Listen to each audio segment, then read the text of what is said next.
I've got some holes like this to patch, and then you see this on the floor right there. There's a hole along there, and they're all over the place around here. What I'm going to use is this, what's called Durhams. It's Durhams, the rock hard water putty. And my dad kind of turned me on to this. He used it to fill in nail holes and things like that. But it's a powder, and you just add water. And it says, indispensable to woodworkers, electricians, carpenters, repairmen. It's almost like Bondo, kind of, sort of, when you work with it. And you don't have much time to work with it. It does harden quickly, but you put some in there and you add some water, and it says about 3 parts powder to 1 part by weight of water. So 3 parts powder to 1 part water by weight.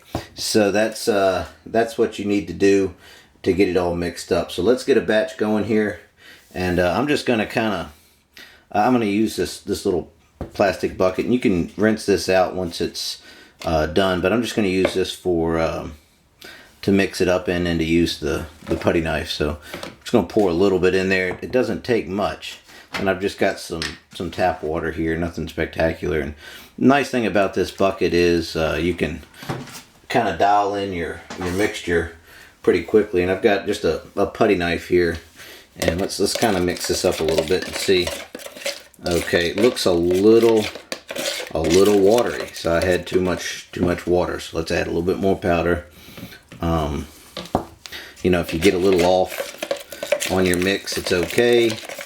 You can just add more powder, more water, whatever you need. And this isn't that expensive. I honestly don't even know how much it is, but I'll see if I can find it there on the internet and see if we can get you a link down below there in the description, so check that out. So we're looking for consistency like something like frosting, maybe like drywall compound, which will not be soupy. This is pretty soupy right here. You can kind of see that, and see how it's kind of drippy there. I'm gonna try to get some of those clumps out. But yeah, you can sand this, you can color it, so you can actually dye it to match something. I know we had a plaster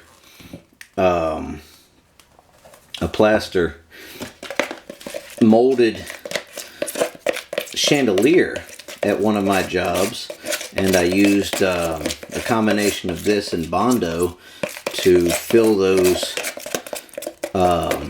cracks in. It had gotten old, you know, it was very old and had kind of fallen apart in some places.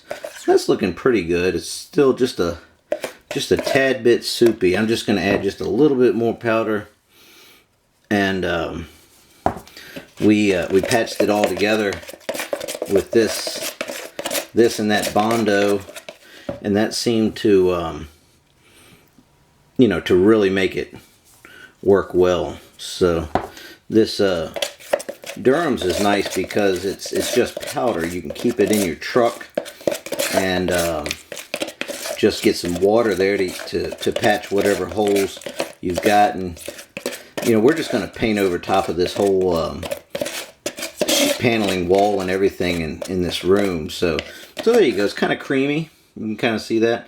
It doesn't really drip. So let's go ahead and put this on some of these holes like this right here. So now that we've got our Durhams mixed up nice and smooth and buttery there, we're just gonna put some in these holes like this.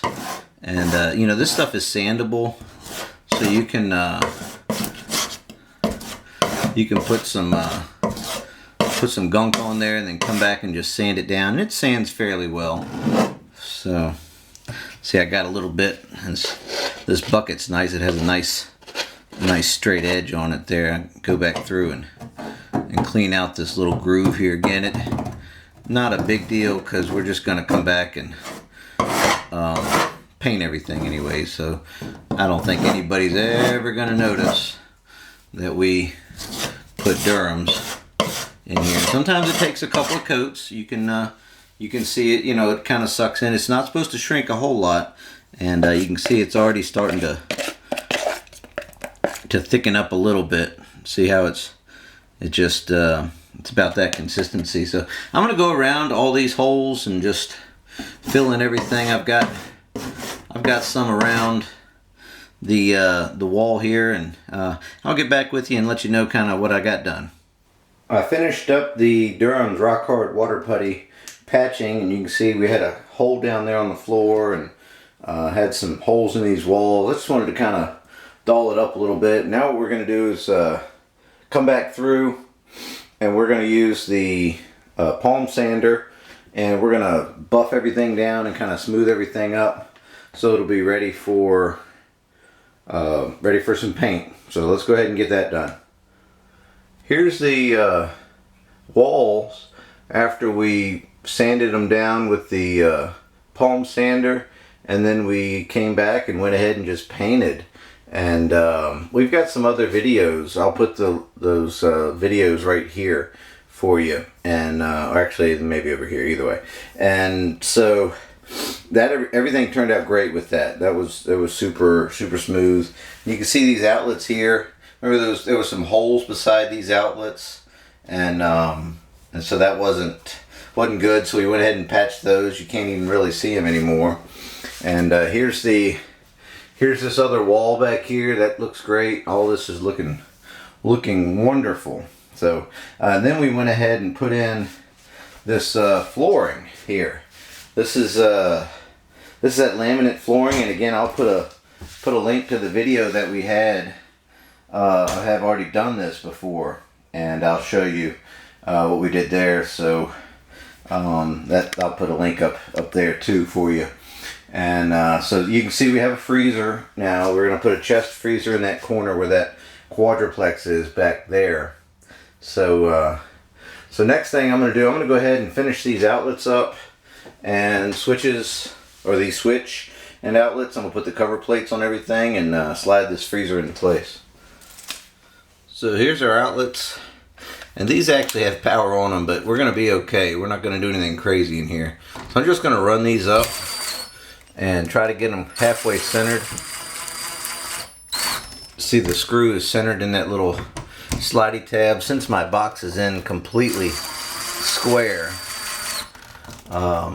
I can just line everything up perfectly to the center here, like that. Let's go ahead and run this up too. These are just Phillips. You can use a #1 square Phillips or slotted on these types of screws. These have a multi head on them. There we go. So that's all ran up there, looking good. So here's our cover plate. This is a Leviton. There's all the information there. And here's the, I just open them like that, and then it's got 2 screws in here because it's a quadruplex. So here's the cover plate, goes on like that. There we go. Kind of line everything up real good. There we go. So get my straight screwdriver and run these in. So we're just tightening these up, not too tight because you can actually break these covers. So you just want to snug it up, and if everything's installed properly, it should look like that. That looks great. Alright, I'm going to go around and finish up the rest of these outlets and be back in just a minute. So again, you can use a straight blade screwdriver. Now you can see this box isn't mounted in there properly, or plumb, or level, however you want to look at it. So, well, it's mounted in there properly, but it's not level. So I'm going to use the adjustments in the screw, in the these screw holes here, to get the device nice and straight. So let's see if we can get this halfway decent. It looks like that might be pretty good. I think so. Let's go get this cover plate, put that on there. And here's the cover plate here. We're just going to drop this on in here. I like to leave the switch in the on or up position. It'll help hold the cover plate on while you get things kind of lined up. So there it goes right in there. And now I didn't cut this box out. You can see this gap right here.